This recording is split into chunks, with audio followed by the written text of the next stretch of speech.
Oasis Audio presents The Crow's Call by Wanda E. Brunstetter. Read for you by Rebecca Gallagher. Chapter 1. Strasburg, Pennsylvania. An April wind's flurry sent swirls of dust into the air and across the yard. This isn't a good day for a celebration. Amy King shielded her eyes for a moment. The current of air rustled her dress as she cradled a basket of spring flowers from her parents' greenhouse up to their home. Amy's sister Sylvia and her family would be coming for supper soon to help them celebrate Mom's birthday, and she wanted everything to be perfect. Amy's brothers, Henry and Abe, still lived at home, but their older brother, Ezekiel, and his family were now part of an Amish community in New York State. They had hired a driver and planned to join them this afternoon. Amy always looked forward to the times when their whole family could be together. As the wind calmed down, Amy gazed at the basket of flowers and smiled. She would put the lovely blooms in a glass vase and set it in the center of their dining room table.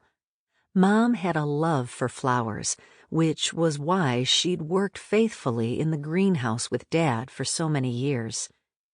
Amy liked flowers too, but there were other things she enjoyed more, such as spending time with her boyfriend, Jared. He'd begun courting her almost a year ago, and Amy figured most any time now Jared would ask for her hand in marriage. She was prepared to say yes, of course, for Jared was all she'd ever wanted in a husband. He was courteous, kind, strong, and gentle. And of course, she thought he was the most handsome man she'd ever met. Amy halted her footsteps when the eerie sound of a crow's call invaded her dreamy thoughts. She'd had an aversion to crows ever since she was a young girl, and one had flown over the blanket she'd sat upon, dropping a corncob right on her foot. It had left a nasty bruise, and following the incident, the crow carried on like Amy had done something wrong. It was superstitious of her, but ever since that day, whenever she saw or heard a crow, Amy expected something bad might happen. Today was no exception. The crow, sitting on a fence post and making such a fuss, seemed to be taunting Amy as she stood with goosebumps on her arms and chills tingling her spine. Refusing to give in to her anxiety, Amy hurried toward the house. "Caw, caw, caw!" The crow's foreboding call continued. Amy shuddered and moved on.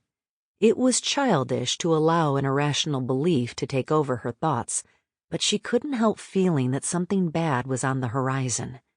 Maybe this time it would be worse than a simple corncob bruising her foot. She brushed the notion aside and stepped into the house. Amy wanted everything to be special for Mom's birthday, and she wouldn't let a silly old crow and her unfounded trepidation put a damper on this evening's celebration. "It's so good to see you again."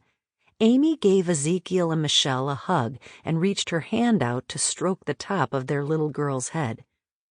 "Angela Mary has grown so much since we last saw her. It's hard to believe she's 2 years old already." Michelle smiled and placed one hand against her stomach. "I wasn't going to share this till we were all sitting around the supper table tonight, but in about 5 months, our daughter will have a little sister or brother." Amy clapped her hands and gave Michelle another hug. "Oh, that's wunderbar!" "What about your big brother? Don't I get another hug?" Ezekiel nudged Amy's arm. "Yeah, of course." She gave Ezekiel a second hug. When Amy stepped back, he looked around the yard. "Where is everyone? Figured when our driver's van pulled in, we'd be greeted by the whole family." "Henry went out to buy a gift for Mom. Abe's still at work. Dad and Mom are in the greenhouse getting ready to close up for the day. They might not have heard the van come into the yard." At that moment, their parents stepped out of the greenhouse and headed for Ezekiel and his family. Hugs started all over again. "It's so good to see you." Mom teared up. "I wasn't sure you could come." Ezekiel shook his head. "We would." Sample complete. Ready to continue?